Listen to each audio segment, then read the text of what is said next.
While shepherds kept their watching o'er silent flocks by night, behold, throughout the heavens there shone a holy light.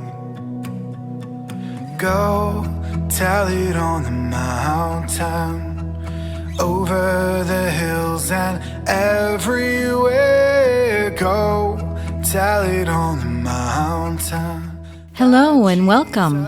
This is the one-year Bible study where we read the Bible each day in chronological order. The list of Bible verses to read today are in the description. They are also posted on Telegram and the X community every day. The audio reading of each day's verses are posted to Rumble, X, and Spotify. Head over to oneyearstudy.org for links and references. And here is today's reading. Day 12, January 12th. Today we're reading Genesis chapters 32 through chapter 35. This is approximately 1909 BC. Jacob also went on his way, and the angels of God met him. When Jacob saw them, he said, "This is the camp of God." So he named that place Mahanaim. Jacob sent messengers ahead of him to his brother Esau in the land of Seir, the country of Edom. He instructed them, "This is what you are to say to my lord Esau. Your servant Jacob says, I have been staying with Laban and have remained there till now. I have cattle and donkeys, sheep and goats, male and female servants. Now I am sending this message to my lord that I may find favor in your eyes." When the messengers returned to Jacob, they said, "We went to your brother Esau, and now he is coming to meet you, and 400 men are with him." In great fear and distress, Jacob divided the people who were with him into two groups, and the flocks and the herds and the camels as well. He thought, "If Esau comes and attacks one group, the group that is left may escape." Then Jacob prayed, "O God, my father Abraham, God of my father Isaac, Lord, you who said to me, 'Go back to your country and your relatives, and I will make you prosper.' I am unworthy of all the kindness and faithfulness you have shown your servant. I had only my staff when I crossed this Jordan, but now I have become two camps. Save me, I pray, from the hands of my brother Esau, for I am afraid he will come and attack me, and also the mothers with their children. But you have said, 'I will surely make you prosper, and I will make you descendants like the sand of the sea, which cannot be counted.'" He spent the night there, and from what he had with him, he selected a gift for his brother Esau, 200 female goats and 20 male goats, 200 ewes and 20 rams, 30 female camels with their young, 40 cows and 10 bulls, and 20 female donkeys and 10 male donkeys. He put them in the care of his servants, each herd by itself, and said to his servants, "Go ahead of me and keep some space between the herds." He instructed the one in the lead, "When my brother Esau meets you and asks, 'Who do you belong to, and where are you going, and who owns all these animals in front of you?' then you are to say, 'They belong to your servant Jacob. They are a gift sent to my lord Esau, and he is coming behind us.'" He also instructed the second, the third, and all others who followed the herds, "You are to say the same thing to Esau when you meet him, and be sure to say, 'Your servant Jacob is coming behind us.'" For he thought, "I will pacify him with these gifts I'm sending on ahead. Later, when I see him, perhaps he will receive me." So Jacob's gifts went on ahead of him, but he himself spent the night in the camp. That night, Jacob got up and looked at his 2 wives, his 2 female servants, and his 11 sons, and crossed the ford of the Jabbok. After he had sent them across the stream, he sent over all his possessions. So Jacob was left alone, and a man wrestled with him till daybreak. When the man saw he could not overpower him, touched the socket of Jacob's hip, so that his hip was wrenched as he wrestled with the man. Then the man said, "Let me go, for it is daybreak." But Jacob replied, "I will not let you go unless you bless me." The man asked him, "What is your name?" "Jacob," he answered. Then the man said, "Your name will no longer be Jacob, but Israel, because you have struggled with God and with humans and have overcome." Jacob said, "Please tell me your name."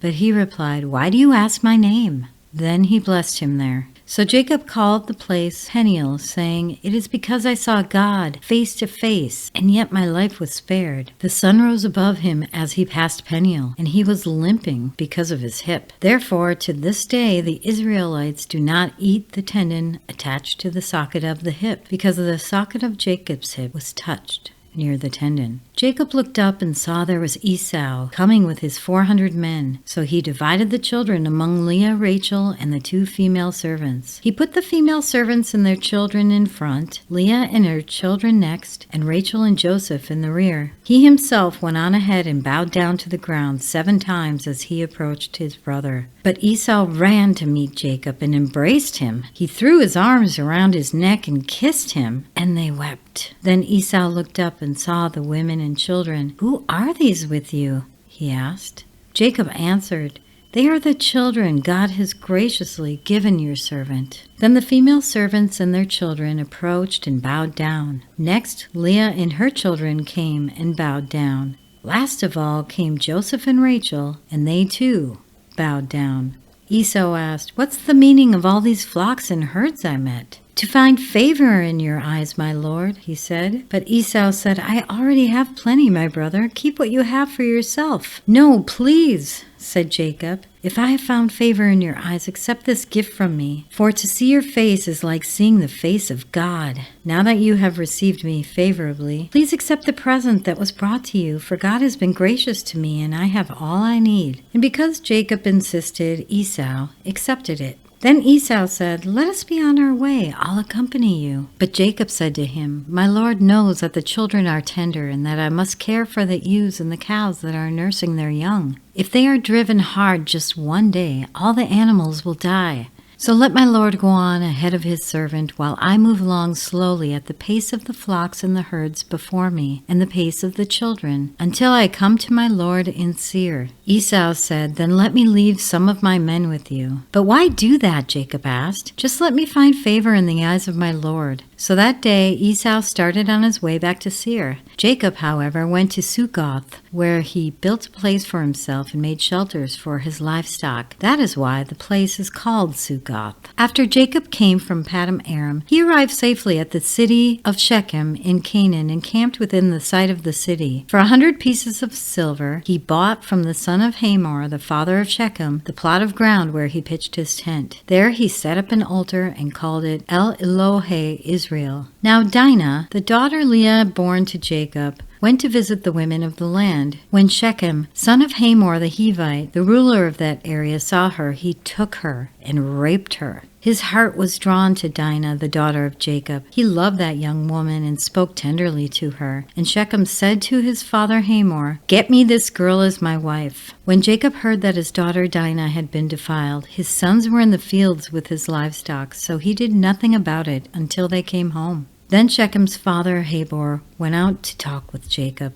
Meanwhile, Jacob's sons had come in from the fields as soon as they heard what happened. They were shocked and furious because Shechem had done an outrageous thing in Israel by sleeping with Jacob's daughter, a thing that should not be done. But Hamor said to them, "My son Shechem has his heart set on your daughter. Please give her to him as a wife. Intermarry with us, give us your daughters, and take our daughters for yourselves. You can settle among us. The land is open to you. Live in it, trade in it, and acquire property in it." Then Shechem said to Dinah's father and brothers, "Let me find favor in your eyes, and I will give you whatever you ask. Make the price of the bride and the gift I am to bring as great as you like, and I'll pay whatever you ask me. Only give me the young woman as my wife." Because their sister Dinah had been defiled, Jacob's sons replied deceitfully as they spoke to Shechem and his father Hamor. They said to them, "We can't do such a thing. We can't give our sister to a man who is not circumcised. That would be a disgrace to us. We will enter into an agreement with you on one condition only, that you become like us by circumcising all your males. Then we will give you our daughters and take your daughters for ourselves. We'll settle among you and become one people with you. But if you will not agree to be circumcised, we'll take our sister and go."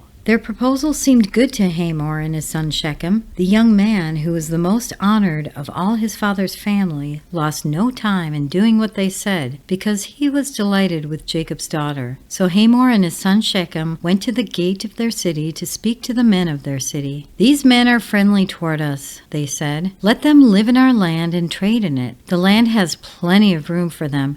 We can marry their daughters and they can marry ours. But the men will agree to live with us as one people, only on the condition that our males be circumcised, as they themselves are. Won't their livestock, their property, and all their animals be ours? So let us agree to their terms, and they will settle among us." And the men who went out to the city gate agreed with Hamor and his son Shechem, and every male in the city was circumcised. 3 days later, while all of them were still in pain, 2 of Jacob's sons, Simeon and Levi, Dinah's brothers, took their swords and attacked the unsuspecting city, killing every male. They put Hamor and his son Shechem to the sword, and took Dinah from Shechem's house, and left. The sons of Jacob came upon the dead bodies and looted the city where their sister had been defiled. They seized their flocks and herds and donkeys and everything else of theirs in the city and out in the fields. They carried off all their wealth and all their women and children, taking as plunder everything in the houses.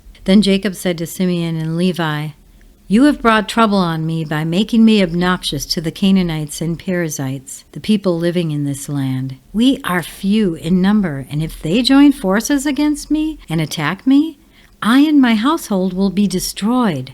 But they replied, "Should he have treated our sister like a prostitute?" Then God said to Jacob, "Go to Bethel and settle there, and build an altar there to God, who appeared to you when you were fleeing from your brother Esau." So Jacob said to his household and to all who were with him, "Get rid of the foreign gods you have with you, and purify yourselves, and change your clothes. Then come, let us go up to Bethel, where I will build an altar to God, who answered me in the day of my distress, and who has been with me wherever I have gone." So they gave Jacob all the foreign gods they had and rings in their ears, and Jacob buried them under the oak at Shechem. Then they set out, and the terror of God fell on the towns all around them, so that no one pursued them. Jacob and all the people with him came to Luz, that is, Bethel, in the land of Canaan. There he built an altar, and he called the place El Bethel, because it was there that God revealed himself to him when he was fleeing from his brother. Now Deborah, Rebekah's nurse, died and was buried under the oak outside Bethel. So it was named Allon Bacuth. After Jacob returned from Paddan Aram, God appeared to him again and blessed him. God said to him, "Your name is Jacob, but it will no longer be called Jacob. Your name will be Israel." So he named him Israel. And God said to him, "I am God Almighty. Be fruitful and increase in number. A nation and community of nations will come from you, and kings will be among your descendants. The land I gave to Abraham and Isaac I also give to you,